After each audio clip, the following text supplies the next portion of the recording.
Talk about ఈ Telugu Desam party ఈ కూటమి పరిపాలన ఆంధ్రప్రదేశ్ని ఎంతలా విధ్వంసం చేసింది, సంక్షేమాన్ని ఎంతలా నాశనం చేసింది, అదేవిధంగా అభివృద్ధిని ఎలా అధపాతాలని తొక్కేసింది, రాష్ట్ర ఆర్థిక పరిస్థితిని బంగాళాఖాతం అడుక్కి ఎలా తొక్కిపెట్టింది అనే అన్నిటిని కూలంకషంగా మాట్లాడుకుందాం. ఛానల్లో అయింది ఫేస్బుక్ వచ్చి సారీ ఈ మధ్య మీడియాలో ఉండి రావడం కుదరలేదు. సో నాకు బేసిక్ ప్లాట్ఫామే ఫేస్బుక్ లైవ్. దయచేసి అందరిని ఇన్వైట్ చేయండి. హాయ్ సత్యనారాయణ యాదవ్ గారు, హాయ్ హాయ్.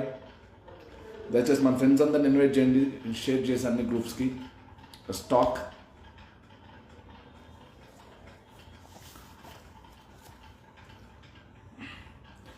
మణికంఠారెడ్డి గారు, జై Jaganmohan,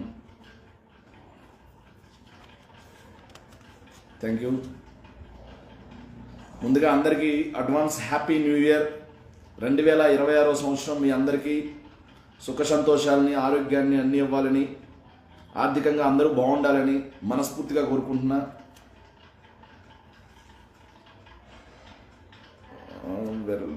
hi brother, happy new year.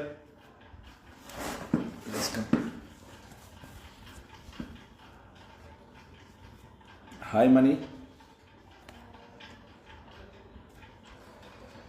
కూటమి అధికారంలోకి వచ్చి దాదాపుగా 19 నెలలు దాటిపోతా ఉంది. ఈ జనవరికి 19 నెలలు అవుతా ఉంది. ఈ 19 నెలల్లో ఆంధ్రప్రదేశ్లో సంక్షేమాన్ని ఎలా పక్కకి నెట్టేశారు, సంక్షేమ పాలనని ఎలా కుంటుపడేలా చేశారు, అదేవిధంగా అభివృద్ధి అనే అంశం అసలు ఊసే లేకుండా పోయింది. ఉన్న పథకాలను మొత్తాన్ని ఎత్తేశారు. అదేవిధంగా అప్పులు మాత్రం పీక్లో తెస్తా ఉన్నారు. రాష్ట్ర ఆర్థిక వ్యవస్థ చెప్పబట్టుకునే పరిస్థితి తీసుకొచ్చారు. వీటన్నిటి కూడా డిస్కస్ చేద్దాం. దయచేసి అందరూ షేర్ చేయండి, గ్రూప్స్ అన్నిటికి పంపించండి. హాయ్ ప్రసాద్ గారు, థ్యాంక్ యూ. సత్యనారాయణ అన్న, thank you and wish you the same. ఈరోజు ముందుగా ఈ కూటమి అధికారంలోకి వచ్చిన ఈ 19 నెలల కాలంలో సంక్షేమం అనేది ఏ స్థాయిలోకి వెళ్ళింది అని చెప్పి ఒకసారి గమనిస్తే, జగన్మోహన్ రెడ్డి గారు అధికారంలో ఉన్నప్పుడు సంక్షేమ క్యాలెండర్ నడిచేది. ఎంతలా నడిచేదంటే, బటన్ నొక్కి సంక్షేమ కార్యక్రమాలు ఇవ్వడమే కాకుండా ఏ తేదీన ఏ పథకానికి ఎంత డబ్బులు కేటాయిస్తా ఉన్నాం, కేటాయించిన డబ్బులు ఎంత, సో డబ్బులు ఎంత కేటాయించాం, అదేవిధంగా ఎంతమంది లబ్ధిదారులకు ఇచ్చాం, ఎంతమందికి డిస్పర్స్ అయింది, లేకపోతే ఎంతమందికి కాలేదు అనేది కూడా సత్యనారాయణ గారు మళ్ళీ తీసుకుంటా. ఎంతమందికి కాలేదు, ఎందుకు కాలేదు, అదేవిధంగా గ్రీవెన్స్ ఎన్ని ఉన్నాయి, అన్నీ కూడా GSWS వెబ్సైట్లో దొరికాయి. GSWS అంటే గ్రామ సచివాలయం, వార్డు సచివాలయానికి సంబంధించి ఒక వెబ్సైట్ ఉండేది. ఆ వెబ్సైట్లో వెరీ క్లియర్గా ఎంతమంది లబ్ధిదారులు ఉన్నారు, అదేవిధంగా ఎంతమందికి సంక్షేమ పథకం, ఇప్పుడు అమ్మఒడి పథకం తీసుకోండి, అమ్మఒడి పథకం ఈ సంవత్సరం ఎంతమంది లబ్ధిదారుని ప్రభుత్వం గుర్తించింది అని ఆ వెబ్సైట్లో వెరీ క్లియర్గా కనిపించేది డేటాబేస్. జగన్మోహన్ రెడ్డి గారు బటన్ నొక్కగానే ఎంతమంది పిల్లలకి ఆ అమౌంట్ అనేది క్రెడిట్ అయింది, వాళ్ళ అకౌంట్స్లో, బ్యాంక్ అకౌంట్స్లో ఎంత వెళ్ళింది అనేది కూడా వెరీ క్లియర్గా ఉంటుంది. తర్వాత ఒకవేళ వెళ్ళలేదు అంటే కొంతమందికి ఎంతమందికి వెళ్ళలేదు, వాళ్ళ గ్రీవెన్స్ ఎన్ని ఉన్నాయి అనేది కూడా దాంట్లో కనిపించేది. ఆ గ్రీవెన్స్ క్లియర్ అయిన ఎన్ని ఉన్నాయి అనేది కూడా దాంట్లో కనిపించేది. ఒకవేళ క్లియర్ కాకపోతే దానికి ఏదైతే కొంతమందికి రిజెక్ట్ అయిన వాళ్ళకి ఏ ప్రాబ్లం ఏంటి అనేది కూడా GSWSలో వెరీ క్లియర్గా కనిపించేది. సో నేను దయచేసి ఒక మాట చెబుతా ఉన్నా, తెలుగుదేశం పార్టీ 7 రూపాయల ఎల్లోపే బ్యాచ్ ఎవరైతే ఉన్నారో, సొల్లు వాగే బ్యాచ్ ఎవరైతే ఉన్నారో, బూతులు మాట్లాడే బ్యాచ్ ఎవరైతే ఉన్నారో వాళ్ళందరూ నేను ఏ విధంగా చూస్తాను. సో నా అకౌంట్లో కూడా అందరూ నేను పెట్టుకున్న పోస్టుల్లో లేకపోతే నా వీడియోల్లో కింద కామెంట్లు పెడతా ఉంటారు బూతులు మాట్లాడు. నేనేమనుకుంటానంటే, సో నేను వాళ్ళు తిట్లు తీసుకుంటే కదా నాకు వచ్చేది, లేకపోతే వాళ్ళకే తగులుతాయి. సబ్జెక్ట్ ఉంటే, వివరం ఉంటే వచ్చి ఇక్కడ ప్రశాంతంగా మాట్లాడచ్చు. లెట్స్ డిస్కస్, ఇది open platform. So Jaganmohan Reddy గారు ఇది చేశారు, జగన్మోహన్ రెడ్డి గారు ఇది చేయలేదు, మా చంద్రబాబు నాయుడు ఇన్ని చేశారు, మా చంద్రబాబు నాయుడు ఇన్ని చేయలేదు. కేవీ రెడ్డి గారు విభజన అనంతరం ప్రభుత్వ ఉద్యోగాలు చంద్రబాబు ఎన్ని ఇచ్చాడు, జగన్ ఎన్ని ఇచ్చాడు. విభజన అనంతరం చంద్రబాబు నాయుడు గారు ఇచ్చినటువంటి ప్రభుత్వ ఉద్యోగాలు 2014 నుంచి 19 మధ్యలో 34,800 సంథింగ్, 34,800 జాబ్లు ప్రభుత్వ ఉద్యోగాలు ఆయన కల్పించింది. కానీ జగన్మోహన్ రెడ్డి గారు కల్పించింది 2,39,000 ఉద్యోగాలు. కేవలం 5 సంవత్సరాలు, 2 ఏళ్ళు కోవిడ్. శాశ్వత ప్రభుత్వ ఉద్యోగాల గురించి నేను మాట్లాడుతున్నాను. కేబీ రెడ్డి గారు, శాశ్వత ప్రభుత్వ ఉద్యోగాలు చంద్రబాబు నాయుడు గారు 34,800, జగన్మోహన్ రెడ్డి గారు 2,39,000. ఎంత తేడా? 7 రెట్లు ఎక్కువ ప్రభుత్వ ఉద్యోగాలు కల్పించినటువంటి ఘనత చరిత్ర జగన్మోహన్ రెడ్డి గారిది. కానీ ఇక్కడ కూర్చొని 7 రూపాయలు ఎల్లోపై బ్యాచ్ కూర్చొని, సో అది నిజమా కాదని డిస్కస్ చేయండి రండి. ఏ విభాగంలో జగన్మోహన్ రెడ్డి గారు ఎన్ని ఉద్యోగాలు ఇచ్చారు జీవో కాపీస్తో సహా నేను చూపిస్తా, పే స్లిప్పులతో సహా నేను చూపిస్తా. అలా కాకుండా అక్కడ కూర్చొని తిట్టడం వల్ల మీరు రాష్ట్ర అభివృద్ధి కోసం పనిచేస్తా ఉన్నారు, లేకపోతే చంద్రబాబు నాయుడు గారు పడేసేటువంటి 7 రూపాయల కోసం రాష్ట్రాన్ని తాకట్టు పెట్టడం కోసం బతుకుతున్నారా? మీ 7 రూపాయల కోసం మీ కుటుంబాన్ని కూడా తాకట్టు పెట్టేస్తారా? మీరు మీ ఇంట్లో ఆడవాళ్ళు కూడా తాకట్టు పెట్టేస్తారంటే బుద్ధి కొంచెం వాడాలి. నేను మాట్లాడే ఏ ఒక్క మాటలో అయినా సరే అబద్ధం ఉంటే, శేఖర్ రెడ్డి గారు మీ అబద్ధం మాట్లాడుతున్నారు, ఐఎమ్ హ్యావింగ్ ది ప్రూఫ్, ఇదిగో ప్రూఫ్, మాట్లాడండి అని చెప్పి వచ్చి డిస్కస్ చేయొచ్చు. అలా కాకుండా 7 రూపాయల కోసం ఇంత దిగజారాలా? ముష్టి 7 రూపాయల కోసం. నాకు ఈ మధ్య ఒక విశ్వసనీయ సమాచారం ఏంటంటే, వీళ్ళు 7 రూపాయలు మాకు సరిపోలేదని నారా లోకేష్ గారి దగ్గరికి వెళ్ళి, అయ్యా ఏదైతే నారా లోకేష్ గారు మాకు 7 రూపాయలు సరిపోవట్లేదు, మీరు పోస్ట్ కొంచెం పెంచండి, ఆ 7 రూపాయలతో మేము ఎంత చేసినా సరే మాకు డైలీ గడవట్లేదు అంటే చంద్రబాబు ఏదైతే నారా లోకేష్ గారు అక్కడికి వెళ్ళి వెళ్ళిన వాళ్ళందరినీ ఏమన్నట్టుగా, రే మీరు వైఎస్ఆర్ కాంగ్రెస్ పార్టీ సోషల్ మీడియాని వాళ్ళ ఆధారాలతో మనల్ని ఎండగడతా ఉంటే వాటిని మీరు కౌంటర్ చేయలేకపోతా ఉన్నారు, ఓన్లీ బూతుల వల్ల మాత్రమే మనం ముందుకు వెళ్ళలేము, కాబట్టి మీకు 7 రూపాయలకి మించి ఎక్కువ ఇచ్చేది లేదు, 7 రూపాయలే తక్కువ ఇచ్చేది, మన నరేంద్ర మోడీ గారు కూడా చెప్పారంట అని చెప్పి బెదిరించినట్టుగా. కాబట్టి మీరు ఏంటంటే బూతులు ముందు మానేసి, ఆ బూతులు మీ ఇంట్లో వాళ్ళని తిడితే ఎలా ఉంటుందో ఆలోచన చేసుకుని ఎవ్వరం సవరం ఉంటే వచ్చేయండి. ఇక గవర్నమెంట్ ఉద్యోగాల గురించి మాట్లాడామండి. జగన్మోహన్ రెడ్డి గారు 2,39,000 గవర్నమెంట్ ఉద్యోగాలు ఇచ్చారు. చంద్రబాబు నాయుడు గారు ఇచ్చింది 34,800. ఇది కాదు అని ఎవరైనా మాట్లాడగలరా? మాట్లాడరు. జగన్మోహన్ రెడ్డి గారు ఉద్యోగాలు ఇవ్వకపోతే ఏం ఇవ్వలేదు అని చెప్పి వచ్చి ఎవరైనా మాట్లాడగలరా? చూపించగలరా? చూపించలేరు. కేవలం బూతులు తిడతారు. ఇంకో విషయం ఏంటంటే, మనం ఇంకా ముందుకెళ్దాం. ప్రైవేట్ ఉద్యోగాలు కేబీ రెడ్డి గారు అడిగారు, ప్రైవేట్ ఉద్యోగాలు ఎన్ని ఇచ్చారు అని. ప్రైవేట్ ఉద్యోగాల గురించి కూడా నేను మళ్ళీ చెప్తా ఉన్నా, మీరిచ్చినటువంటి బడ్జెట్ ప్రకారమే పోదు. ఏదైతే మా సాక్షి పేపర్ వద్దు, మా సాక్షి టీవీ వద్దు, మీ ఈనాడు పేపర్ వద్దు, మీ ఈనాడు టీవీ వద్దు, ఏబిఎన్ టీవీ వద్దు, ఆంధ్రజ్యోతి పేపర్ వద్దు, ఏదైతే టీవీ5 వద్దు, ఏమొద్దు. కేవలం మీరిచ్చిన మీ ప్రభుత్వం, ఇప్పుడు ప్రభుత్వం ఎవరున్నారే? మీరే కదా ఉన్నారు. మీ ప్రభుత్వం ఇచ్చినటువంటి మీ బడ్జెట్లో కేవలం ప్రైవేట్ రంగంలో ఎంఎస్ఎంఈల ద్వారా 50 లక్షల మందికి ఉపాధి ఇచ్చారని చెప్పి మరి మీ చంద్రబాబు నాయుడు ఎందుకు ఇచ్చాడు? ముందు మీరు వెళ్ళి చంద్రబాబు నాయుడు గారు కాలర్ పట్టుకోండి. ఏమయ్యా చంద్రబాబు బుద్ధుందా లేదా? ఏమయ్యా లోకేష్ బుద్ధుందా లేదా మీకు? ఆ రోజేమో ఒక్క ఉద్యోగం లేదని చెప్పేసి ఆ రోజు మీరు మాట్లాడారు. కానీ మీరు పెట్టిన బడ్జెట్లో ఏమో 50 లక్షల మందికి ఓన్లీ ఎంఎస్ఎంఈ రంగంలోనే ఉపాధి ఇచ్చాడు జగన్మోహన్ రెడ్డి గారు 5 ఏళ్లలో అని చెప్పి పెట్టారు. ఇట్లా డబుల్ స్టాండర్డ్లో ఎట్లా మాట్లాడతారయ్యా? మా ఆంధ్రప్రదేశ్ యువతని ఆ రోజు తప్పుదోవ పట్టించి మీరెందుకయ్యా మా చేత ఓట్లు వేయించుకున్నారు, కానీ ఈ రోజేమో 50 లక్షల ఉద్యోగాలు ఇచ్చారని చెప్పి బడ్జెట్లో ఎట్టబెట్టారా? ఎందుకు పెట్టారు అని ఈడ కూసే 7 రూపాయలు ఎల్లోపే బ్యాచ్ పోయి చంద్రబాబు నాయుడు గారిది, నారా లోకేష్ గారిది, పయ్యావుల కేశవ్ గారిది, పవన్ కళ్యాణ్ గారిది వీళ్ళ కాలర్ పట్టుకొని నిలదీయండి. దమ్ముంటే నిలదీయండి. మగాళ్ళైతే నిలదీయండి, పోయి ఏడకొచ్చి పోయడం కాదు, అక్కడ నిలదీయండి. అలా కాకుండా జగన్మోహన్ రెడ్డి గారు 1,26,000 కోట్ల రూపాయల పెట్టుబడులు గ్రౌండ్ చేశారు. చంద్రబాబు నాయుడు గారు చేసింది 32,800 కోట్లు. 32,000 కోట్లు ఎక్కడ? 1,20,000 కోట్లు ఎక్కడ? సో అన్ని ఆధారాలు ఉన్నాయి. కానీ అవి ఏమి అక్కర్లా మీకు రాష్ట్రం ఎలా సర్వ సంకనాగిపోయినా అవసరం లేదు. మీకు ఎక్కడికొచ్చి బూతులు తిట్టడానికి మాత్రం ముందుంటారు, పోస్టుల్లో బూతులు తిట్టడానికి ముందుంటారు. రాష్ట్రం అంటే జగన్మోహన్ రెడ్డి గారు, లేదా రాష్ట్రం అంటే చంద్రబాబు నాయుడు గారు, రాష్ట్రం అంటే పవన్ కళ్యాణ్ గారు కాదయా. ముందు రాష్ట్రం అంటే మనం ఉన్నాం. ఫస్ట్ రాష్ట్రం అంటే మనం ఉన్నాం. సో కేవీ రెడ్డి గారు మంచి ప్రశ్నలు అడుగుతా ఉన్నారు. మీరు అలా అడగండి, నేను సమాధానం చెప్తా. కేవీ రెడ్డి గారు అడిగారు తలసరి ఆదాయంలో మా చంద్రబాబు సంగతి ఏంటి, మీ జగన్ సంగతి ఏంటి? కేవీ రెడ్డి గారు నేను మళ్ళీ అడుగుతా ఉన్నా, తలసరి ఆదాయంలో చంద్రబాబు నాయుడు గారు దిగిపోయటానికి ఎంత ఉంది, అదేవిధంగా జగన్మోహన్ రెడ్డి గారు దిగిపోయటానికి ఎంత ఉంది? ఈ రెండు కంపేర్ చేసుకోవాలి కదా. కనీసం బడ్జెట్ పేపర్స్ చదివితే కదా తెలుస్తుంది. అవి చదవరు.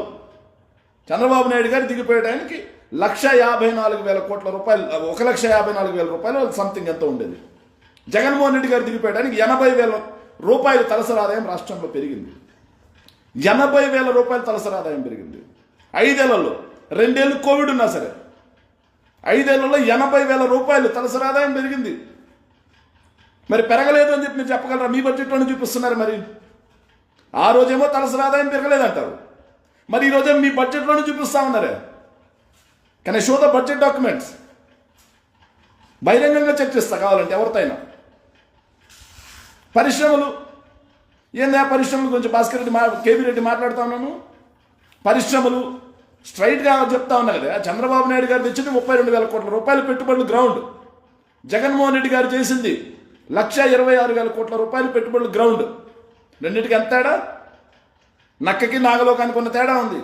5 రెట్లు ఎక్కువ పరిశ్రమలు, 15,000 పరిశ్రమలు, 15,000 కంపెనీలు రాష్ట్రంలో రిజిస్టర్ అయ్యాయి కొత్తగా జగన్మోహన్ రెడ్డి గారి ప్రభుత్వ హయాంలో అని చెప్పేసి పుట్టా మహేష్ యాదవ్ అడిగిన ప్రశ్నకి నిర్మలా సీతారామన్ గారు సమాధానం ఎందుకు ఇచ్చారా? మరి జగన్మోహన్ రెడ్డి గారు విధ్వంసకారుడైతే ఎందుకు ఇచ్చారా? జగన్మోహన్ రెడ్డి గారు విధ్వంసకారుడై ఉంటే మరి మన జీవీ ఏదైతే ఆర్బీఐ రిపోర్ట్లో జీవీఏలో ఎందుకు ఇచ్చారా? మ్యానుఫ్యాక్చరింగ్లో సౌత్ ఇండియాలో టాప్, ఇండియాలో 5th ర్యాంక్ ఇన్వెస్ట్మెంట్స్లో. మరి ఎందుకు ఇచ్చారు? మీ ప్రభుత్వమే కదా. మీ మీ మీ ములాఖాత్లో ఉన్నటువంటి బీజేపీ కదా పైన ఉంది. మరి వాళ్ళు ఎందుకు ఇస్తున్నారు? ఆర్బీఐ ప్రామాణికమా లేకపోతే ఈనాడు ఆంధ్రజ్యోతి ప్రామాణికమా?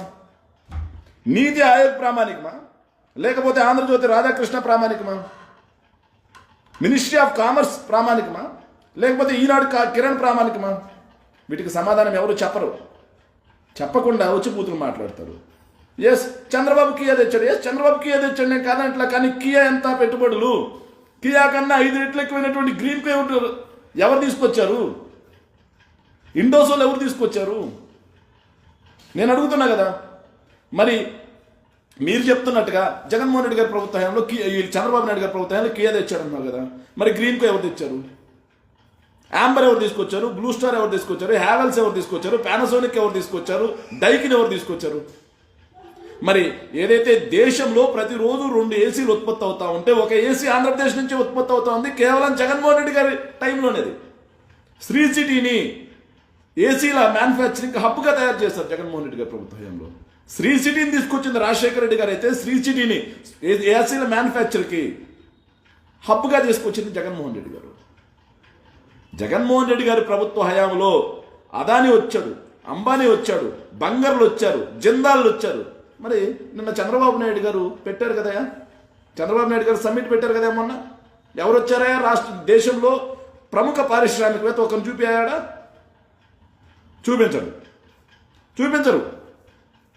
సిగ్గు ఎగ్గు లేకుండా ఇక్కడికి వచ్చి మాట్లాడమంటే మాట్లాడతారు. సో జగన్మోహన్ రెడ్డి గారి పీరియడ్ పరిశ్రమలకు స్వర్గధామం. జగన్మోహన్ రెడ్డి గారి పీరియడ్ యువకులకు ఉద్యోగాలు రావడం స్వర్గధామం. జగన్మోహన్ రెడ్డి గారి పీరియడ్లోనే ఇవన్నీ జరిగింది. చంద్రబాబు నాయుడు ఎక్కడ చూపించండి అడుగుతున్నా కదా, స్ట్రైట్గా చూపించండి. 32,000 పరిశ్రమలు ఎక్కడ? 32,000 కోట్ల పరిశ్రమలు ఎక్కడ? అదేవిధంగా 1,26,000 కోట్ల పరిశ్రమలు ఎక్కడ? అదేవిధంగా నేను అడుగుతున్నా 34,000 ఉద్యోగాలు ప్రభుత్వ ఉద్యోగాలు ఎక్కడ? 2,39,000 ప్రభుత్వ ఉద్యోగాలు ఎక్కడ? 6 లక్షల కాంట్రాక్ట్ ఉద్యోగాలు ఇచ్చాం.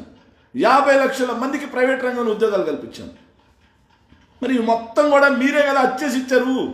బడ్జెట్లో ఎందుకు అచ్చేసి ఇచ్చారు? అది అబద్ధం అయితే దీనికి సమాధానం చెప్పండి ఎవరైనా ఒక్కరైనా ఉంటే. అది అబద్ధమైతే తెలుగుదేశం పార్టీ అధికారంలోకి వచ్చిన తర్వాత బడ్జెట్లో ఎందుకు మీరు అచ్చేసి ఇచ్చారు? సమాధానం చెప్పలేరు, చెప్పలేరు. చెప్పలేకుండా ఇక్కడికి వచ్చి ఏదో మాట్లాడుతూ ఉంటారు. సరే వాళ్ళ గురించి వదిలేండి. సో ముందు సంక్షేమ రంగం గురించి మాట్లాడుకుందాం. ఈరోజు నేను ఈనాడు పేపర్ ఒకటి చూశానండి. ఈనాడు పేపర్ చూసా. తెలుగుదేశం పార్టీకి సంబంధించినటువంటి అఫీషియల్ పేజ్లో కూడా వాళ్ళు మేము ఈ ఏడాది కాలంలో ఇది చేసామన్నారు. ఏడాది కాలం కాదు, 2 ఏళ్ళు తీసుకున్నాం. ఈ 2 ఏళ్ల కాలంలో వాళ్ళు తల్లికి వందనం కింద 10,090 కోట్ల రూపాయలు ఖర్చు చేశామన్నారు. మరి బడ్జెట్లో ఇచ్చింది 8,000 కోట్లు అయితే మిగిలిన 2,000 కోట్లు ఎక్కడి నుంచి వచ్చాయి? బడ్జెట్లో కేటాయింపులే 10,000 కోట్లు, సారీ 8,000 కోట్లు. మరి వీళ్ళు 10,000 కోట్ల రూపాయలు ఖర్చు చేశామంటున్నారు. ఎక్కడి నుంచి వచ్చారు 2,000 కోట్ల మధ్యలో డిఫరెన్స్? ఎవరు ఇచ్చిపోయారు? చంద్రబాబు నాయుడు గారు హెరిటేజ్ నుంచి సపరేట్గా ఇచ్చారా? నారా లోకేష్ గారు ఏమైనా హెరిటేజ్ నుంచి సపరేట్గా ఇచ్చారా? పవన్ కళ్యాణ్ గారు ఏమైనా సినిమాల్లో నటించిన డబ్బును తీసుకొచ్చి సపరేట్గా ఇచ్చారా? చూసారా ఎంత తేడానో? 8,000 కోట్ల రూపాయలు కేటాయించారు. దాంట్లో ఎంతమందికి ఇచ్చారు, ఎంతమందికి ఇవ్వలేదు, ఎందుకు ఇవ్వలేదు అనే డేటాబేస్ ఎక్కడే కనిపించదు. పారదర్శకత ఇదేనా? అకౌంటబిలిటీ ఇదేనా? కానీ జగన్మోహన్ రెడ్డి గారి ప్రభుత్వ హయాంలో GSWSలో ఏ సచివాలయంలో ఎంతమందికి డబ్బులు పడిందో వచ్చేది, ఎంతమందికి పడలేదో వచ్చేది, ఎందుకు పడలేదో వచ్చేది. ఒకవేళ గ్రీవెన్స్ రైజ్ చేసి ఎంతమంది గ్రీవెన్స్ రైజ్ చేశారో ఎందుకు వచ్చేది క్లియర్గా ఉండేది. మరి మీ ప్రభుత్వం అంత పారదర్శకమైన ప్రభుత్వం, మంచి ప్రభుత్వం కదా. చంద్రబాబు నాయుడు గారు అంటే డాష్ బోర్డు కదా, చంద్రబాబు నాయుడు గారు అంటే RTGS కదా. మరి ఈ డాష్ బోర్డులో ఎందుకని చెప్పి అమ్మఒడికి సంబంధించి ఒక్క డేటా కూడా లేదు. ఎంతమందికి ఇచ్చాము, ఏ సచివాలయంలో ఎందుకు లేదు? సో ఇదొక పచ్చి మోసం. ఎందుకంటే ఇచ్చింది అరాకొర, కొంతమందికి 7,000 8,000 కూడా పడింది. ఎంతోమంది ఈరోజు గ్రీవెన్స్ తీసుకొచ్చి గ్రామ సచివాలయాల చుట్టూ తిరుగుతున్నటువంటి పరిస్థితి. ఎందుకు తిరుగుతున్నారు? అయ్యా నాకు అమ్మఒడి పడలేదు, ఎందుకు పడలేదో తెలియదు. గ్రీవెన్స్ రైజ్ చేద్దామన్నా సరే ఎక్కడ రైజ్ చేయాలో తెలియదు. ఇంతకుముందు GSWSలో క్లియర్గా గ్రీవెన్స్ రైజ్ చేసుకున్న పరిస్థితి ఉండేది. ఈరోజు ఆ పరిస్థితి లేదు. ఇదా పారదర్శకమైనటువంటి ప్రభుత్వం అంటే? ఇదా మంచి ప్రభుత్వం అంటే? ఎంతమందికి ఇస్తా అన్నారు మీరు? 80 లక్షల మంది పిల్లలకి ఇస్తా అన్నది మీరు తల్లికి వందనం కింద మీరు ఇస్తా అన్నది. అమ్మఒడిని కాస్త తల్లికి వందనం అని కాపీ కొట్టి దాన్ని కాస్త లోకేష్ బ్రెయిన్ చైల్డ్ అని చెప్పుకొని ఇస్తా అన్నది 80 లక్షల మంది చిల్లరికి. కానీ మీరు ఇచ్చిందంతా 8,000 కోట్లు, అది కూడా సరిగా వల్ల. మరి అమ్మఒడి పథకం ఎక్కడ సక్సెస్ అయింది? Super success.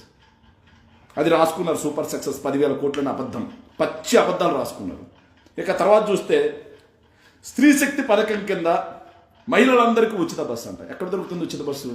ఏ ఊరు నుంచి ఏ ఊరికి దొరుకుతుంది? ఎన్నికలకు ముందు మీరు ఇచ్చిన హామీ ఏంది? రాష్ట్రంలో ఏ ఊరు నుంచైనా ఏ ఊరికి పోవచ్చు అని చెప్పాడు చంద్రబాబు నాయుడు. రాష్ట్రంలో తిరుపతి అయినా పో, లేకపోతే శ్రీశైలం అయినా పో, సింహాచలం అయినా పో, లేకపోతే మీ మొగుడితో గొడవ పడితే ఈ ఊరు నుంచి ఆ ఊరికైనా పో అన్నాడు. మరి ఏ ఊరికి పోనిస్తున్నారు ఈరోజు? ఈ ఊరు నుంచి ఆ ఊరికి తప్పిస్తే పక్క ఊరికి లేదు బస్సు, ఈ ఊరు నుంచి ఆ ఊరికి తప్పిస్తే పక్క ఊరికి బస్సు లేదు. మరి స్త్రీశక్తి పథకం కింద ఏదైతే ఉచిత బస్సు సూపర్ హిట్టా ఫట్టా? మహిళలను అడిగితే చాలా బాగా చెప్తారు సమాధానం. ఇంకా అన్నదాత సుఖీభవ కింద 46 లక్షల మంది రైతుల ఖాతాలో 6,320 కోట్లు అంటారు. సిగ్గుపడాలి నిజంగా చంద్రబాబు నాయుడు అనే వ్యక్తి. ఏదైతే జగన్మోహన్ రెడ్డి గారు రైతు భరోసా అనే పథకం తీసుకొచ్చి 12,500 రూపాయలు ఇస్తానని చెప్పి 4 సంవత్సరాలు ఇస్తానని చెప్పేసి ఎన్నికల మేనిఫెస్టోలో హామీ. కానీ జగన్మోహన్ రెడ్డి గారు 12,500 కాస్త 13,500 చేశాడు. 13,500ని 4 ఏళ్ళుగా ఇచ్చింది 5 సంవత్సరాలు ఇచ్చాడు. దాన్ని విమర్శించినటువంటి చంద్రబాబు నాయుడు నేను 20,000 ఇస్తాను PM కిసాన్ కాకుండా అని చెప్పాడు. మరి ఇచ్చింది ఎంత అంటే జగన్మోహన్ రెడ్డి గారి ప్రభుత్వ హయాంలో 53 లక్షల మంది రైతులకు ఇచ్చేవాళ్ళు. కానీ ఈ ప్రభుత్వం మొదటి ఏడాది ఎక్కువటేసింది. ఈ ఏడాది 46 లక్షల మంది లబ్ధిదారులు. ఆ 46 లక్షల మందిలో కూడా ఎంతమందికి పడిందో తెలియదు. లబ్ధిదారులే 46 లక్షల మంది. మరి మిగిలినటువంటి 53 లక్షలు ఎక్కడ, 46 లక్షలు ఎక్కడ? మిగిలిన 7 లక్షల మంది రైతులకి ఆ రైతు భరోసా ఎవరు ఇవ్వాలి? పవన్ కళ్యాణ్ ఇస్తాడా? చంద్రబాబులో హెరిటేజ్ నుంచి ఇస్తాడా? లోకేష్ హెరిటేజ్ నుంచి ఏమైనా ఇస్తారా? అంటే 7 లక్షల మంది రైతులకి కట్, లబ్ధిదారులు కట్ చేశారు. ఇస్తా అన్న మొదటి ఏడాది ఎగ్గొట్టేశారు. ఆ 20,000 ఇస్తా అన్నది 20,000 ఇవ్వట్ల. మరి అన్నదాత సుఖీభవ ఎక్కడ హిట్ అయింది? సమాధానం చెప్పమంటే సమాధానం చెప్పడు. సో అసలు అభివృద్ధి అంటే ఏంటి చెప్తాను, ఒక్క నిమిషం అన్నీ చెప్తాను. సో అన్నదాత సుఖీభవ ఎక్కడ హిట్ అయింది? ఇక అద్భుతమైన బూత్ ఒకటి రాశారు దాంట్లో. ఎంత అద్భుతమైన బూత్ అంటే పెన్షన్ల పంపిణీకి ఏడాదికి 50,000 కోట్ల రూపాయలు ఖర్చు అవుతుందంట. ఎవరిని మోసం చేద్దామని చంద్రబాబు నాయుడు గారు ఇలాంటి అబద్ధపు మాటలు. పెన్షన్లకి ప్రతి నెల 2,700 కోట్లు, 2,710, 2,720 కోట్ల రూపాయలు మీరు ఏదైతే రిలీజ్ చేస్తూ ఉన్నారు ఖజానా నుంచి రిలీజ్ చేస్తూ ఉంటే దాంట్లోంచి 2,600, 2,620 కోట్లు ఇట్లా డిస్పస్ అవుతా ఉన్నాయి లబ్ధిదారులకి. మరి 2,600 ఇంటూ 12 నెలలు ఎంత? 50,000 కోట్లు అయిందా? 2,600 ఇంటూ 12 నెలలు చంద్రబాబు నాయుడు గారి విజనరీ లెక్కల ప్రకారం 50,000 కోట్లు ఎట్ట అవుతుంది? నాకు అర్థం కాలేదు. మీరు ఎవరికైనా అర్థమైతే కామెంట్ చేయండి కింద. ఎంత వేసుకున్నా సరే 2600 700 మధ్యలో వేసుకున్నా సరే మరి మొత్తంగా 32,000 కోట్లే కదా అయ్యేది. 32,000 కోట్లు అయ్యేదాన్ని మీరు ఎట్లా 50,000 కోట్లు అని చెప్పి రాసుకున్నారు? అసలు సూపర్ 6లో పెన్షన్ అనే పథకం ఉందా? 6 లక్షల మంది పెన్షన్లు తీసేశారు. అదేవిధంగా 50 ఏళ్ళు దాటినటువంటి ఎస్సీ ఎస్టీ బీసీ మైనారిటీ వాళ్ళందరికీ కూడా పెన్షన్లు ఇస్తా అన్నారు. ఏ ఒక్కరికైనా ఇచ్చారా? ఈ ప్రభుత్వం అధికారంలోకి వచ్చిన తర్వాత 2024 జూన్ 12 తర్వాత కొత్త పెన్షన్లు ఒకటైనా ఇచ్చారా? విడో పెన్షన్స్ కూడా కాదు, కొత్త పెన్షన్స్ ఒకటి ఇచ్చారా? అంటే అప్పటి నుంచి ఎవరికి కూడా 60 సంవత్సరాలు దాటలేదా? 60 సంవత్సరాలు దాటిన వాళ్ళు ఎవరికి పెన్షన్లు ఇవ్వరా? ఇంకా ఉన్నాయి బీకేస్తున్నారు. సరే, కొత్త పెన్షన్ ఒకటైనా ఇచ్చారా? దానికి సమాధానం చెప్పరు. 6 లక్షల పెన్షన్లు ఎందుకు తీసేశారు? దానికి సమాధానం చెప్పరు. 50 ఏళ్ళు దాటిన బీసీ ఎస్సీ ఎస్టీ మైనారిటీలకి ఎందుకు పెన్షన్ ఇవ్వలేదు? దానికి సమాధానం చెప్పరు. ఇవన్నీ మీరు చెప్పినాయి కదా. అసలు సూపర్ సిక్స్లో ఎక్కడా కూడా ఈ పెన్షన్ల పెంపిన అనేది లేదు కదా. దాన్ని సూపర్ 6లోకి ఎందుకు కలుపుతా ఉన్నారు? నేను అడుగుతా ఉన్న సమాధానం చెప్పరు. ఇక సూపర్ 6లో నేను అడుగుతున్నా, నిరుద్యోగ భృతి ఏ ఒక్కరికైనా ఇచ్చారా? మహిళలకి మీరు చెప్తున్నట్టుగా నెలకి 18,000 లెక్కన, నెలకి 18 సంవత్సరాలు నిన్న ప్రతి మహిళలకి సంవత్సరానికి 18,000 రూపాయలు ఇస్తా ఉన్నారు. ఇచ్చారా? ఇవ్వలేదు కదా. గ్యాస్ సిలిండర్లు 1 2 ఇచ్చారు 2 ఏళ్ళకి కలిపి. మరి మోసం కాదా? ఇవన్నీ తప్పులు మీరు చేస్తూ, అబద్ధాలు మీరు మాట్లాడి, లేని హామీలు ఇచ్చి ఈరోజు ప్రజల్ని వెన్నుపోటు పొడుస్తూ, మీకు అనువైన రీతిలో వెన్నుపోటు పొడుస్తూ అడిగిన వాళ్ళ మీద కేసులు పెడతారా? అడిగిన వాళ్ళ మీద దారుణంగా బూతులు తిట్టిస్తారా? తప్పు కదా. ప్రజలు గమనించాలి కదా ఇవన్నీ కూడా. ఇంకో విషయం చెప్తున్నా, ఈ ఏడాది వీళ్ళు అధికారంలోకి వచ్చిన తర్వాత ఫీజు రీఎంబర్స్మెంట్ ఎత్తేసినట్టున్నారు. 7,000 కోట్ల రూపాయలు పెండింగ్ బకాయిలు. విద్యార్థి దీవెన లేదు, వసతి దీవెన అసలు లేదు, ఆరోగ్యశ్రీ ఉందో లేదో తెలియని పరిస్థితి. మహిళలకి మేము ఇస్తున్నటువంటి చేయూత ఎత్తేశారు, ఆసరా ఎత్తేశారు, తోడు ఎత్తేశారు. జగన్మోహన్ రెడ్డి గారి ప్రభుత్వ హయాంలోనే నాడు నేడు ఎత్తేశారు. చేనేతలకి మేము ఇస్తున్నటువంటి నేతను నేస్తం ఎత్తేశారు. అదేవిధంగా 6 లక్షల పెన్షన్లు ఎత్తేశారు. జగన్మోహన్ రెడ్డి గారు అధికారంలోకి వచ్చిన వెంటనే 28% ఐఆర్ ఇచ్చారు. ఐఆర్ ఎత్తేశారు. లేదు, ఇప్పుడు ఐఆర్ 2 ఏళ్ళు అవుతుంది అధికారంలోకి వచ్చి. గవర్నమెంట్ ఉద్యోగులకు ఐఆర్ ఇచ్చారా? లేదు. పిఆర్సీ ఊసు లేనే లేదు. ఉద్యోగులకు నెల జీతాల సంగతి దేవుడు ఎరగాలక. 10వ తారీఖు కూడా జీతాలు పడట్లేదు. పవన్ కళ్యాణ్ శాఖలో ఆర్డబ్ల్యూఎస్ వాళ్ళకైతే 7 నెలల నుంచి జీతాలు పడట్లేదు. అంటే 25,000 కుటుంబాలు ఉన్నాయి అందులో. 25,000 కుటుంబాలు 7 నెలల నుంచి జీతాలు లేవు. కానీ 10,000 కోట్ల రూపాయలు దానికి జల్ జీవన్ మిషన్ కింద అప్పు తీసుకొస్తారు. ఇవన్నీ అడిగితే సమాధానం చెప్పే దమ్ము లేక బూతులు తిడతారు. రాష్ట్రం మీద, రాష్ట్ర ప్రజల పట్ల, రాష్ట్రంలో మన కుటుంబం ఉందని ఎవరికి ధ్యాస లేకుండా పోయింది. రాష్ట్రంలో మన కుటుంబం కూడా ఉంది. చంద్రబాబు నాయుడు, పవన్ కళ్యాణ్, లోకేష్ చేసే ఈ అరాచక పాలన వల్ల మన కుటుంబం కూడా నాశనం అయిపోతా ఉంది. ఆ ధ్యాసకెళ్ళ 7 రూపాయల కోసం ఎంతైనా వాగుతారు. ఇక నేను స్ట్రైట్గా మాట్లాడుతున్నా. రాష్ట్రం 2 బడ్జెట్లు పెట్టింది. వీళ్ళ అధికారంలోకి వచ్చిన తర్వాత, వీళ్ళ సంక్షేమ ప్రభుత్వం, మంచి ప్రభుత్వం అంటున్నారు కదా. వీళ్ళు అధికారంలోకి వచ్చిన తర్వాత వీళ్ళు వాస్తవంగా సూపర్ 6 పెన్షన్లు కాకుండా వీళ్ళు ఇచ్చినటువంటి సూపర్ 6 హామీలకి ఏడాదికి 1,00,000 కోట్ల రూపాయలు అవసరం. అది కరెక్ట్గా లెక్క ఎవరు అడిగినా చెప్తారు. మరి 2 బడ్జెట్లు పెట్టారు. ఒక్కో బడ్జెట్లో 2,50,000 కోట్ల రూపాయలు చూపించారు. అంటే రాష్ట్ర ఆదాయం కానీ, కేంద్ర ప్రభుత్వం నుంచి వచ్చే వాటా కానీ, ఇవన్నీ కూడా 2,50,000 కోట్ల రూపాయలు ఏడాదికి బడ్జెట్ పెట్టారు. మరి 2 బడ్జెట్లు అంటే 5 లక్షల కోట్ల రూపాయలు అయినట్టే కదా. ఈ 5 లక్షల కోట్లకు తోడుగా వీళ్ళు వచ్చిన ఈ 19 నెలల్లో 3 లక్షల కోట్ల రూపాయలు అప్పు తీసుకొచ్చారు. మరి 5 + 3 ఎంత? 8 లక్షల కోట్ల రూపాయల్లో పెన్షన్లతో కలుపుకొని కూడా, ఈ 2 ఏళ్ళు పెన్షన్లతో కలుపుకొని కూడా వీళ్ళు చేసిన సంక్షేమం 70,000 కోట్లకు మించిందా? స్ట్రైట్ అడుగుతున్నాం. 5 లక్షల కోట్లు బడ్జెట్ కాకుండా 3 లక్షల కోట్ల అప్పు, వెరసి 8 లక్షల కోట్ల రూపాయలు రాష్ట్ర ఖజానాకి చేరాయి ఈ 2 ఏళ్లలో. ఈ 8 లక్షల కోట్లలో వీళ్ళు కనీసం 10% అయినా సంక్షేమం చేశారా? 10%. మరి సమాధానం ఎవరైనా చెప్పండి. 10%. అంటే పెన్షన్ అనేది సూపర్ 6లో లేవు. సరే పెన్షన్లు కూడా వేసుకోండి. పెన్షన్లు వేసుకున్నా సరే 70,000 కోట్లైనా ఈ 2 ఏళ్లలో వాళ్ళు సంక్షేమాన్ని ఖర్చు పెట్టారా? అంటే 10% ఉందా? మరి 10% కూడా సంక్షేమం చేయకుండా మంచి ప్రభుత్వం సూపర్ 6 సూపర్ హిట్ అని ఎట్టా చెప్పుకుంటున్నారు మీరు? సిగ్గుండవలేదా కొంచెమైనా? ఇది రాష్ట్ర ప్రజలను మోసం చేయడం కాదా? వంచన చేయడం కాదా? ఇది వెన్నుపోటు పడవడం కాదా? ఇది సంక్షేమం అంటే జగన్మోహన్ రెడ్డి గారు చెప్పిన మాట చెప్పినట్టుగా తూచా తప్పకుండా పాటించాడు. మరి మీరేం చేశారు అనేది ఆలోచన చేసుకోవాలి. ఇక ఇది అయిపోయిన తర్వాత ఉద్యోగుల గురించి కూడా మాట్లాడాం కదా. ఇది అయిపోయిన తర్వాత అప్పుల గురించి మాట్లాడాలండి. జగన్మోహన్ రెడ్డి గారు 2 సంవత్సరాలు కోవిడ్, అది అందరికీ తెలుసు. మన రాష్ట్రమే కాకుండా ముందుగా మన కుటుంబం తీసుకోండి. మన కుటుంబాలే చిన్న భిన్నమైపోయాయి.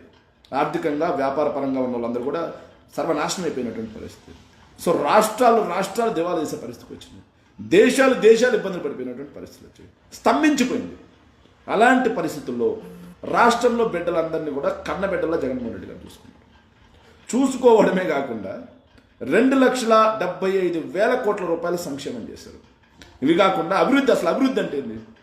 మానవ వనరుల అభివృద్ధి, విద్యా వైద్యం సరిగ్గా అందాలి, అది అభివృద్ధి అంటే.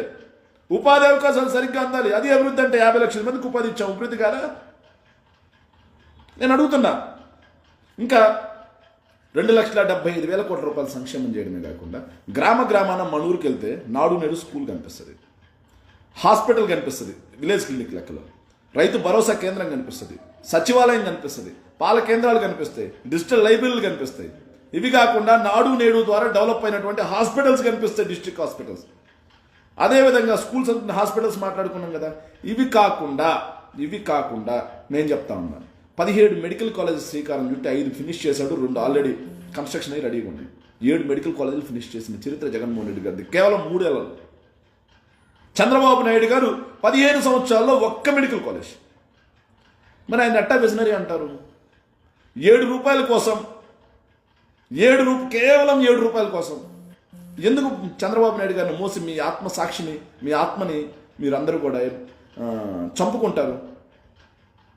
మెడికల్ కాలేజ్ జగన్మోహన్ రెడ్డి, పోర్ట్లు 4 పోర్ట్లు, ఫిషింగ్ హార్బర్లు, ఫిష్ ల్యాండింగ్ సెంటర్లు, Bhogapuram airport, Uddanam kidney research centre.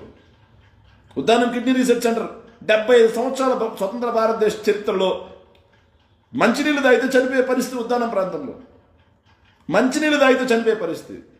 మరి చంద్రబాబు నాయుడు గారు 14 ఏళ్ళు ముఖ్యమంత్రి ఉన్నారుగా, మరి ఆ ఉద్దానం ప్రాంతం గురించి ఎందుకు ఆలోచించలేదు? ఉత్తరాంధ్ర తెలుగుదేశం పార్టీ కంచుకోట్ల నిలబడింది 2 ఏళ్ళు. మరి అలాంటి ఉత్తరాంధ్రలో మంచినీళ్ళు తాగితే చనిపోయే పరిస్థితి ఉన్నటువంటి ప్రాంతంలో చంద్రబాబు నాయుడు గారు ఎందుకని చెప్పి ఉద్దానం ప్రాంత ప్రజల గురించి ఆలోచించలేదు? ఆయన మీరు విజనరీ అంటారా? మరి జగన్మోహన్ రెడ్డి గారి ప్రభుత్వ హయాంలో ఎందుకని చెప్పి కట్టించారు ఆయన? సో ఆలోచన ఉండాలి కొంచెం. మనం కూటమిని సపోర్ట్ చేస్తున్నాము, జగన్మోహన్ రెడ్డి గారిని తిడుతున్నాము, జగన్మోహన్ రెడ్డి గారిని సపోర్ట్ చేసే వాళ్ళని తిడుతున్నామంటే దానికి ఒక రీజన్ ఉండాలిగా. వై, ఎందుకు అనే రీజన్ ఉండాలిగా. సమాధానం ఉండదు. ఇన్ని చేస్తే జగన్మోహన్ రెడ్డి గారు ఆయన తీసుకొచ్చినటువంటి అప్పు ఎంతో తెలుసా? 3,36,000 కోట్ల రూపాయలు. 3,36,000 కోట్ల రూపాయలు అక్షరాల 5 ఏళ్లలో. 2 ఏళ్ళు కోవిడ్, రాష్ట్రానికి రావాల్సినటువంటి 70,000 కోట్ల రూపాయల ఆదాయం పడిపోయింది. సంక్షేమంతో పాటుగా కోవిడ్ కోసం రాష్ట్ర ప్రజలకు ఖర్చు చేయాల్సినటువంటి డబ్బులు 30,000 కోట్ల రూపాయలు. అంటే 1,00,000 కోట్ల రూపాయలు మైనస్లో ఉండి కూడా, 1,00,000 కోట్ల రూపాయలు మైనస్లో ఉండి కూడా జగన్మోహన్ రెడ్డి గారు చేసింది 3,36,000 కోట్ల రూపాయలు. మరి రాష్ట్రం శ్రీలంక అయిపోయిందన్నారు. రాష్ట్రం ఏదైతే సంక్షేమ పథకాలు ఇచ్చి శ్రీలంకని చేశారన్నారు, సోమాలియా చేశారన్నారు, విధ్వంసం అన్నారు, విధ్వంసకారుడు అన్నారు, నేను వస్తే సంపద సృష్టి అన్నారు, విజనరీ అన్నారు, అపర చాణక్యుడు అన్నారు, డబుల్ ఇంజన్ సర్కార్ అన్నారు. మరి ఈరోజు ఈ డబుల్ ఇంజన్ సర్కార్లో, ఈ విజనరీ పాలనలో కేవలం 19 నెలల్లో 3,00,000 కోట్ల రూపాయలు అప్పు ఎందుకు చేశారు? ఈ 3,00,000 కోట్ల రూపాయల అప్పుతో ఎక్కడైనా గ్రామాల్లో, మీ గ్రామాల్లో ఒక ఇటుక పడిందా? ఓ బిల్డింగ్ ఏమైనా కట్టారా? ఒక మెడికల్ కాలేజ్ శ్రీకారం చుట్టారా? ఓ పోర్ట్లు ఏమైనా కట్టిస్తున్నారా? నేను అడుగుతున్నా. ఒక కాలేజ్ కట్టించారా? ఒక స్కూల్ కట్టించారా? మరి 3,00,000 కోట్ల అప్పు చేశారే, ఇదంతా ఎవరు జోబులేకపోయిందని అడిగే నోరు లేదా మీకు? తెలుగుదేశం పార్టీ వాళ్ళని, కూటమి వాళ్ళని అడుగుతున్నా. ఎవరు కట్టాలి డబ్బు?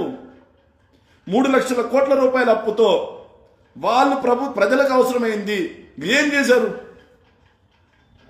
సమాధానం చెప్పానండి. అడగండి మీ నాయకుల్ని. మీరు ఓట్లేసిన ఎమ్మెల్యేలను అడగండి. 3,00,000 కోట్ల రూపాయల అప్పు కేవలం 2 ఏళ్ళు కూడా కాలేదు తీసుకొచ్చారు. ఎఫ్ఆర్బిఎం పరిమితి కంటే ఎక్కువ తీసుకొస్తున్నారు. మరి మీరు తీసుకొచ్చిన అప్పుని ఏం చేశారు అని అడగండి. ఏదైనా మా ఊర్లో అయితే ఒక గిటికీ లేదు, మా ఊర్లో స్కూల్ కట్టలేదు, మా ఊర్లో కాలేజ్ కట్టలేదు, మా ఊర్లో హాస్పిటల్ కట్టలేదు. సరే, రాష్ట్రానికి ఒక పోర్టు కట్టలేదు, రాష్ట్రానికి ఒక ఫిషింగ్ హార్బర్ కట్టలేదు, రాష్ట్రానికి సంబంధించి ఒక మెడికల్ కాలేజ్ కట్టలేదు. మరి ఈ డబ్బు అంతా ఏమైపోయింది అడగండి. మీరు సమాధానం చెప్తారేమో. ఈ డబ్బుకి లెక్కలేదు. ఏమైపోయిందో తెలియదు, ఎవరి జోబుల్లోకి రూట్ అయిందో తెలియదు. కానీ రాష్ట్రం చేతికి మాత్రం చెప్పొచ్చింది.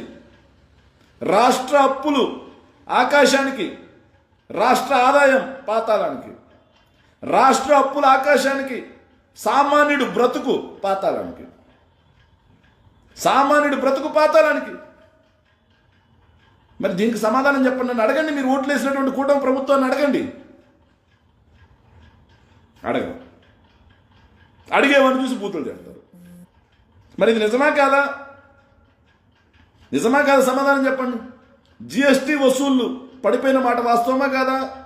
స్టేట్ ఓన్ ట్యాక్స్ రెవెన్యూ పడిపోయిన మాట వాస్తవమా కాదా? కేంద్ర ప్రభుత్వం నుంచి రావాల్సినటువంటి గ్రాంట్స్ రాకుండా ఆగిపోయిన మాట వాస్తవమా కాదా? ఎన్జీఎన్ఆర్జీఎస్సీ నిధులు రాకుండా ఆగిపోయిన మాట వాస్తవమా కాదా? ఇవన్నీ ఆగిపోతే మనకెందుకు జై పవర్ స్టార్ అన్నాం సినిమా చూసి? మన బ్రతుకులు ఎట్లేడిస్తే మనకెందుకు? ఆయన సినిమా డైలాగ్ కొట్టారు పవన్ కళ్యాణ్ గారు. మరి ఏమైపోయినాయండి? తన శాఖలో ఎంజీఎన్ఆర్జీఎస్కి 4,500 కోట్ల రూపాయలు కేంద్ర ప్రభుత్వం ఏడాదికి ఎగనామం పెడుతుంటే పవన్ కళ్యాణ్ గారు వెళ్ళి వాళ్ళని కదా గట్టిగా నిలదీయాలి. అయ్యా, నన్ను చూసి ఓట్లేశారయ్యా, మీ కూటమి ప్రభుత్వం వచ్చింది. మరి ఏది 4,500 కోట్ల రూపాయలు ఎంజీఎన్ఆర్జీఎస్ అంటే? పేద ప్రజల కోసం ఉపాధి హామీ పథకం. ఆ పథకం ఈరోజు ఏమైపోద్దో కూడా తెలియని పరిస్థితుల్లో ఈ కూటమి ప్రభుత్వం చేతగానితనం వల్ల ఏర్పడింది. సంవత్సరానికి 10,000 కోట్ల రూపాయలు కావాల్సి ఉంటే 10,500 కోట్లు సంథింగ్ 4,500 కోట్ల రూపాయలు రాష్ట్రం మీద భారం వేస్తానో రాష్ట్రం ఎక్కడి నుంచి గడద్దో తెలియదు. కేంద్ర ప్రభుత్వం తప్పించుకొని వెళ్ళిపోయింది. మరి అది కదా అడగాలి పవన్ కళ్యాణ్ గారు. వెళ్ళి వాళ్ళ తోలు కదా తీయాలి, వాళ్ళ తాట కదా తీయాలి, వాళ్ళ కీళ్ళు కాళ్ళు కదా ఇరగొట్టమని అడగండి సైనిక్స్. మీరు వెళ్ళి పవన్ కళ్యాణ్ గారు, రాష్ట్రానికి ఉపాధి హామీ పథకం అనేది ఆయు పట్టు లాంటిది, పేద ప్రజలకి పట్టెడు అన్నం పెట్టే పథకం అది. మరి అలాంటి పథకానికే ఈరోజు ఏదైతే పెద్ద రంధ్రం పడతా ఉంది, ఆ పథకమే లేకుండా పోయే పరిస్థితి వచ్చింది. మీరు వెళ్ళి మోడీ గారిని నిలదీయండి, నిర్మలా సీతారామన్ గారిని నిలదీయండి అని అడగండి, సమాధానం చెప్తారు. ఇలా కాకుండా అడిగిన వాళ్ళందరినీ బూతులు తిట్టుకుంటూ పోతారు. జగన్ చేసిన అప్పులకు వడ్డీ. జగన్ చేసిన అప్పులు ఎంత? కొండారావు గారు, జగన్ గారు చేసిన అప్పులు ఎంత? 3,36,000 కోట్ల రూపాయలు. మరి 3,36,000 కోట్ల రూపాయలకు అప్పు కడుతున్నారు, బాగానే ఉంది. మరి జగన్మోహన్ రెడ్డి గారు అప్పులు కూడా కట్టారు, అది కూడా చూస్తారా మీరు? సమాధానం చెప్పనా? మరి చంద్రబాబు నాయుడు గారు చెల్లించిన అసలు వడ్డీ 2019-20లో 18,628 కోట్ల రూపాయలు అసలు, దాంతోపాటు మొత్తంగా అసలు వడ్డీ కలిపి 19-20లో జగన్మోహన్ రెడ్డి గారు వచ్చిన మొదటి ఏడాది 33,752 కోట్లు చెల్లించాడు. మరి రెండో ఏడాది 36,085 కోట్లు చెల్లించాడు. మూడో ఏడాది 41,578 కోట్లు చెల్లించాడు. నాలుగో ఏడాది 47,085 కోట్ల రూపాయలు చంద్రబాబు నాయుడు గారు అంతకుముందు ప్రభుత్వాలు చేసినటువంటి అప్పుకి అసలు వడ్డీ ఆయన కూడా చెల్లించాడు. మరి ఏ ప్రభుత్వాలైనా ఇప్పుడు మీ నాన్న అప్పు చేసిపోతే నువ్వు చెల్లించకుండా ఉంటావా? నువ్వు చేసినప్పుడు మీ పిల్లలు కట్టకుండా ఉంటారా? ప్రభుత్వాలు కూడా అంతే. ముందు చంద్రబాబు నాయుడు గారు చేసిపోలేదు అప్పులు చేయడం వేరు, సంపద సృష్టించడం వేరు. చంద్రబాబు నాయుడు గారు అప్పులు చేస్తున్నారు కానీ సంపద సృష్టించట్లా. అది మేము చెప్పేది. ఈ జగన్మోహన్ రెడ్డి గారు ఈ అసలు ఒప్పు అన్ని చెల్లించి కూడా 3,36,000 కోట్ల రూపాయలు అప్పు చేసింది. మరి వీళ్ళు ఏం చెల్లిస్తున్నారు, ఏ ఊర్లో ఏ ఇంటికి వేశారని చెప్పేసి 2 ఏళ్లలో 3 లక్షల కోట్లు అప్పు చేశారని అడుగుతున్నా. కేవలం 2 ఏళ్లలో ఎవరు సమాధానం చెప్పరు, బయటకు వచ్చి బూతులు తిడతారు. కర్మ. రాష్ట్ర ప్రజలకి కూటమి ప్రభుత్వాన్ని ఎన్నుకోవడం అతిపెద్ద కర్మ అయితే, కూటమి ప్రభుత్వాన్ని గుడ్డిగా సపోర్ట్ చేసే వాళ్ళు ఇంకా పెద్ద కర్మ. ఏం చేస్తాం? ఎస్, ఇంకా విషయం. ఇక మనం సంక్షేమం గురించి మాట్లాడాం, ఉద్యోగాల గురించి మాట్లాడాం, అప్పుల గురించి మాట్లాడాం. ఇక ఆర్థిక విధ్వంసం అంటే ఏంటో మాట్లాడదాం. రాష్ట్రానికి జీఎస్టీ వసూలు పడిపోయాయి చూసారా, అది విధ్వంసం. రాష్ట్ర ఆదాయం తగ్గిపోయింది. ఒకవైపు అప్పులు పైకి వెళ్ళిపోతున్నాం, ఒకవైపు ఆదాయం తగ్గిపోతా ఉంది. కేవలం 8 నెలల్లో రెవెన్యూ డిఫిసిట్ 50,000 కోట్ల రూపాయలకి, అంటే అప్పులకి ఆదాయానికి మధ్యలో, ఖర్చుకి ఆదాయానికి మధ్యలో, రాష్ట్రం పెట్టే ఖర్చు రాష్ట్రానికి వచ్చే ఆదాయం, వీటన్నిటి మధ్యలో ఎంత తేడా తెలుసా? 50,000 కోట్ల రూపాయలు తేడా కనిపిస్తాను. 50,000 కోట్లు. మరి ఎందుకని చెప్పేసి రాష్ట్రం ఇది కదా గబ్బు పట్టిపోవడం అంటే. రాష్ట్రం ఆర్థిక విధ్వంసం ఇది. నిజంగా చంద్రబాబు నాయుడు గారు రాష్ట్రాన్ని సింగపూర్ చేస్తాను అని చెప్పి మీరందరూ నమ్మి ఓటేస్తే, రాష్ట్రాన్ని ఆయన సౌత్ సుడాన్ చేస్తా ఉన్నాడు, సోమాలియా చేస్తా ఉన్నాడు. రాష్ట్ర ఆర్థిక పరిస్థితి ఈరోజు ఎలా ఉందంటే, బంగాళాఖాతం అడుగున పాతాలను దుక్కేస్తా ఉన్నాడు చంద్రబాబు నాయుడు గారు. కానీ గుడ్డిగా సమర్థిస్తా ఉన్నారు చాలామంది. 3 లక్షల కోట్ల అప్పు అంటే మామూలు విషయమయ్యా? 2 ఏళ్ళు కూడా కాకుండానే, 2 సంవత్సరాలు కూడా కాకుండానే 3 లక్షల కోట్ల అప్పు అంటే మామూలు విషయం అది. సో అది ఆలోచించకుండా సమర్థిస్తారు. ఒకవైపు అప్పులు అధికం, మరోవైపు రాష్ట్ర సంపద పాతాళం, మరోవైపు ఉద్యోగాలు లేవు, కొత్త పెట్టుబడులు లేవు, కొత్త పరిశ్రమలు లేవు, కొత్త ఉద్యోగాలు లేవు. ఇలా రాష్ట్రాన్ని బేసికల్గా చంద్రబాబు నాయుడు గారు సర్వతోముఖాభివృద్ధి చేస్తా అని చెప్పి వచ్చాడు. కానీ ఈరోజు రాష్ట్రాన్ని సర్వం సంకలాకిచ్చేశాడు. సర్వం అన్ని రకాలుగా ఉద్యోగాలు లేవు, పెట్టుబడులు లేవు, అదేవిధంగా పరిశ్రమలు రాట్లా, ఉన్న పరిశ్రమలు పారిపోయే పరిస్థితి.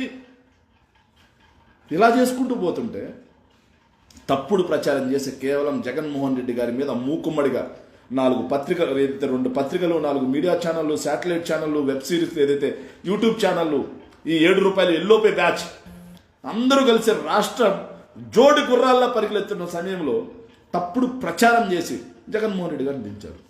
సరే, దించారు, రాష్ట్రాన్నన్నా కాపాడతారా అంటే, రాష్ట్రాన్నన్నా బాగు చేసుకుంటారంటే లేదు. అన్ని వెనక్కే.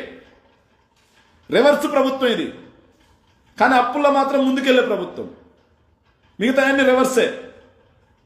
కడుపుకు అన్నం తిన్నవాడు ఎవడైనా సరే ప్రజల యొక్క ఆస్తి అయినటువంటి మెడికల్ కాలేజీలను ప్రైవేట్ పరం చేస్తారా? రేపు కూటమి ప్రభుత్వాన్ని ఈరోజు సమర్థిస్తున్నారే గుడ్డుగా ప్రైవేట్ పరం చేయడానికి కూడా. రేపు మీ పిల్లల్ని అదే ప్రైవేట్ మెడికల్ కాలేజీలో చేర్పించేటప్పుడు 1 కోటి రూపాయలు 2 కోట్లు అడుగుతారు చూసినా, అప్పుడు తెలుస్తుంది మీ కళ్ళల్లో నీళ్లు కాదు రక్తం వస్తుంది ఆ రోజు. అయ్యో, అనవసరంగా కూటమి ప్రభుత్వాన్ని నేను సమర్థించానే అని కళ్ళల్లో నీళ్లు రావు ఆ రోజు, రక్తం వస్తుంది 1 కోటి రూపాయలు ఫీజు కట్టేటప్పుడు. గవర్నమెంట్ మెడికల్ కాలేజ్లో సూపర్ స్పెషాలిటీ హాస్పిటల్ వస్తుంది, సూపర్ స్పెషాలిటీ సేవలు అందుతాయి. అక్కడ మనకు ఆరోగ్యం బాగాలేకపోతే వెళ్ళి ఫ్రీగా చూపించుకునేదానికి, డబ్బు కట్టి చూపించుకునేదానికి ఎంత తేడా ఉంటుందో ఈరోజు కార్పొరేట్ హాస్పిటల్స్కి వెళ్ళి చూపించుకుంటున్నాం కదా, అప్పుడు తెలుస్తుంది నొప్పి. ఈరోజు గుడ్డిగా సమర్థిస్తున్నాం, కానీ నొప్పి ఆ రోజు తెలుస్తుంది. మీ పిల్లలు చదువుకున్నప్పుడు, లేకపోతే మీ కుటుంబ సభ్యుల్ని హాస్పిటల్లో చేర్చి బిల్లు కట్టేటప్పుడు అప్పుడు తెలుస్తుంది. ఇదా విజన్ అంటే? ప్రజల యొక్క ఆస్తిని కార్పొరేట్లకు తగలబెట్టడం ఆ విజన్ అంటే? ఏం విజను? సమర్థించే వాళ్ళే సమాధానం చెప్పాలి. ఏం విజన్ అనేది సమర్థించే వాళ్ళు సమాధానం చెప్పాలి. ఇంకా సారీ, ఛానల్ అయింది ఫేస్బుక్ లైవ్లోకి వచ్చి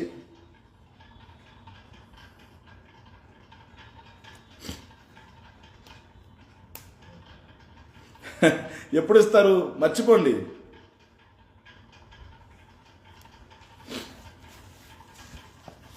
కోట్లు రా కూటమిలో. ఎస్. సో జగన్ గారు చేసిన అప్పు, వాళ్ళు చేసిన అప్పుని చెల్లించిన వడ్డీని కూడా తీసేస్తే అసలు ఏం లేనట్టే. అలా కాదు కదా, ఎవరు అప్పు చేసినా ఆ ప్రభుత్వానికి వడ్డీ చెల్లించాలి, అసలు చెల్లించాలి.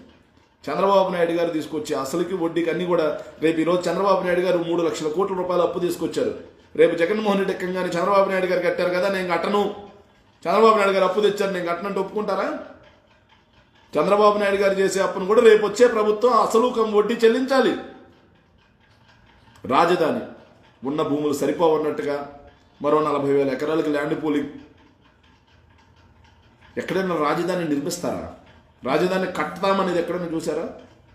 రాజధాని అనేది నువ్వు ఒక అసెంబ్లీ బిల్డింగు, నువ్వు ఒక సెక్రటేరియట్ బిల్డింగు, అదేవిధంగా హెచ్ఓడి బిల్డింగ్స్ ఇవి కట్టేసి మౌలిక వసతులు కల్పిస్తే, రోడ్లు వేసేస్తే ఆ భూములు వాళ్ళే వెంచర్లు వేసుకుంటారు, లేకపోతే అక్కడే రాజధాని పెరుగుద్ది ఎక్కడైనా. అలా కాకుండా రియల్ ఎస్టేట్ కంపెనీ లాగా రాజధానిని నిర్మిస్తూ ఉన్నారు. సరే, నిర్మించే రాజధాని అయినా 80,000 కోట్ల రూపాయలు అప్పు తీసుకురావడం కోసం వీళ్ళు ఇండియన్స్ పెట్టారు. ఎప్పటికే 50,000 కోట్ల రూపాయలు అప్పు తెచ్చారు. తెచ్చిన అప్పునైనా సక్రమంగా వాడుతున్నారా? 4,500 నుంచి 5,000 రూపాయలు అయిపోవాల్సినటువంటి స్క్వేర్ ఫీట్ని 11,000 రూపాయలు ఎక్సెస్ రేట్ ఇచ్చి ఎవరు డబ్బులు ఇదంతా? ఒక్కొక్క స్క్వేర్ ఫీట్కి 5,000 రూపాయలు దోపిడీ చేస్తూ ఉన్నారు, ఒక్కొక్క స్క్వేర్ ఫీట్కి. దీంట్లో 1,000 కోట్ల రూపాయలు దోపిడీ. అడగండి, మీకు సంబంధించినటువంటి రియల్ ఎస్టేట్ వ్యాపారులు ఎవరైనా ఉంటే high rise building construction cost ఎంత అవుతుంది అని అడగండి, ఎవరైనా చెప్తారు. వాళ్ళు 4,000 నుంచి 4,500 రూపాయలతో 5 స్టార్ ఫెసిలిటీస్ వస్తాయి. నేను కూడా రియల్ ఎస్టేట్ రంగంలోనే ఉన్నాను. కానీ వీళ్ళు ఏం చేస్తున్నారు? 11,000 రూపాయలు. ఎవరి డబ్బ సొమ్మది? ఎవడు కట్టాలి? రేపు పన్నుల రూపంలో మీ మీదే భారం వేసి ముక్కు పిండి వసూలు చేయాలి, కట్టాలి కదా. సో దాన్ని జాగ్రత్తగా చూడాలి.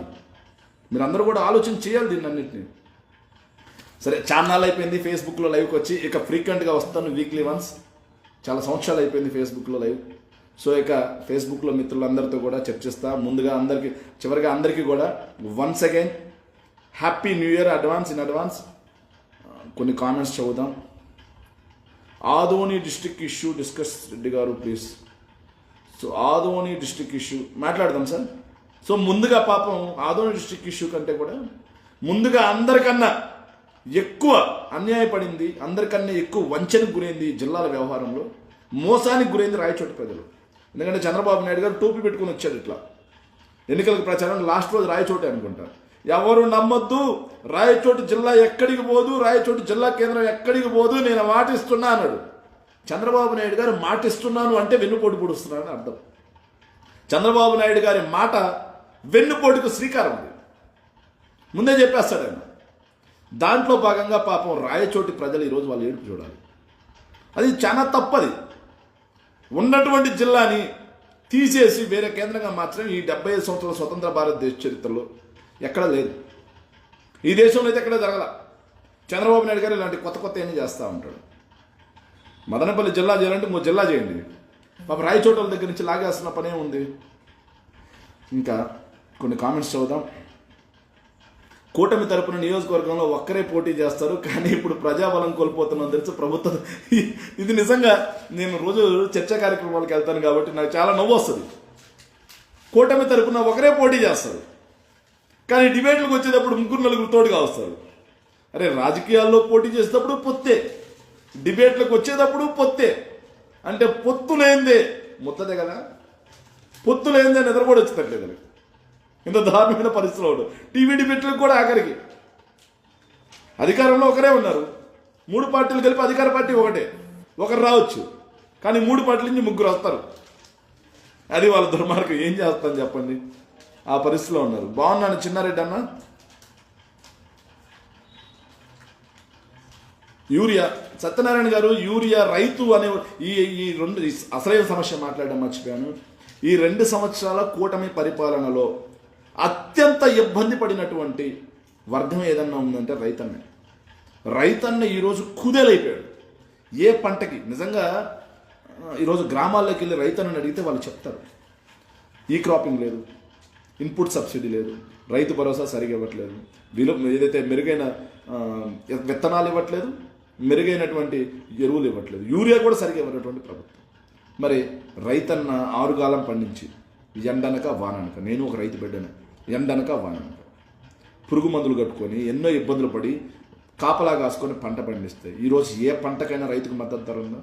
కంపేర్ చేసుకోండి. జగన్మోహన్ రెడ్డి మీరు రేపు సంక్రాంతి ఊరు వెళ్తారు కదా, ఈ కూటమి ప్రభుత్వం వాళ్ళు కానీ లేకపోతే మన పార్టీ వాళ్ళు కానీ ఎవరైనా సరే కూటమికి మొత్తం రేపు సంక్రాంతికి ఊరు వెళ్ళినప్పుడు మీ ఊర్లో పండించినటువంటి ధాన్యం దగ్గర నుంచి, అపరాల దగ్గర నుంచి, హార్టికల్చర్ దగ్గర నుంచి ఆక్వాకల్చర్ వరకు వ్యవసాయానికి సంబంధించినటువంటి ఏ పంట అయినా, ఆఖరికి జామాయిల్ సుబాబులు కూడా, వీటన్నిటిని కూడా జగన్మోహన్ రెడ్డి గారి ప్రభుత్వ హయాంలో ఎంత ధర ఉండేది, ఈ ప్రభుత్వ హయాంలో ఎంత ధర ఉంది, మీరు ఒక్కసారి రైతులనే నేరుగా అడగండి.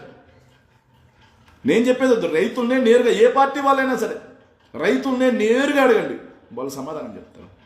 పాపం నిజంగా రైతు ఈరోజు మద్దతు ధర లేక, తుఫాన్ల భారంతో ప్రభుత్వ సాయం లేక కుదేలైపోయాడు. రైతన్న ఈరోజు ఉరితాళ్ళకి, ఎంట్రన్స్ సీసాలకి బలయ్యే పరిస్థితి వచ్చింది. కానీ ఈ ప్రభుత్వం మాత్రం నిమ్మకు నీరెత్తినట్టు ఉంటుంది. చంద్రబాబు నాయుడు గారు, లోకేష్ గారు ఇద్దరు కలిసి న్యూ ఇయర్ ట్రిప్ వెళ్ళిపోతారు. పవన్ కళ్యాణ్ గారు ఎక్కడ ఉంటారో తెలియదు. కానీ వీళ్ళకి న్యూ ఇయర్స్, కానీ రైతన్నకు మాత్రం ఈరోజు న్యూ ఇయర్ జరుపుకోవడానికి కనీసం జోబులో రూపాయలు లేని పరిస్థితి, అప్పుల భారంతో కొట్టి ముట్టాడుతున్నటువంటి పరిస్థితి. ఇది ఈ కూటమి యొక్క మంచి ప్రభుత్వం. ఇది మంచి ప్రభుత్వమా, ముంచే ప్రభుత్వమా అనేది వెళ్ళి రైతుల దగ్గరికి వెళ్ళి మీరే అడగాలి. సింహాచలం భక్తులు, అది ఇంకా దారుణం. ఇక సనాతనం గురించి కూడా ఒకసారి మాట్లాడు, ఎందుకంటే మన సనాతన స్టార్ పవన్ కళ్యాణ్ గారు అది కూడా గుర్తు చేశారు. ఈ ఏడాది తీసుకున్నాం. ఈ ఏడాది వైకుంఠ ఏకాదశి దర్శనం సందర్భంగా మొట్టమొదటగా తిరుపతిలో 6 మంది తొక్కిసలాడుతూ మొదలైంది వీళ్ళ యొక్క పాపం. అక్కడి నుంచి తిరుమలలో గోవులు చనిపోయాయి, తిరుమలలో లిక్కర్ సారాయి దొరికింది, సారాయి తాగుతూ దొరికారు తిరుమలలో ఆఖరికి మాంసాహారం భుజిస్తూ దొరికారు. పరమ పవిత్రమైనటువంటి తిరుమలని లేని లడ్డూ కల్తీని ఆపాదించి తిరుమలని భ్రష్టు పట్టించే పరిస్థితి తీసుకొచ్చారు. మరి ఈరోజు తిరుమలలో ఇన్ని జరుగుతా ఉన్నా పవన్ స్టార్ గారికి ఏం కనిపించదు.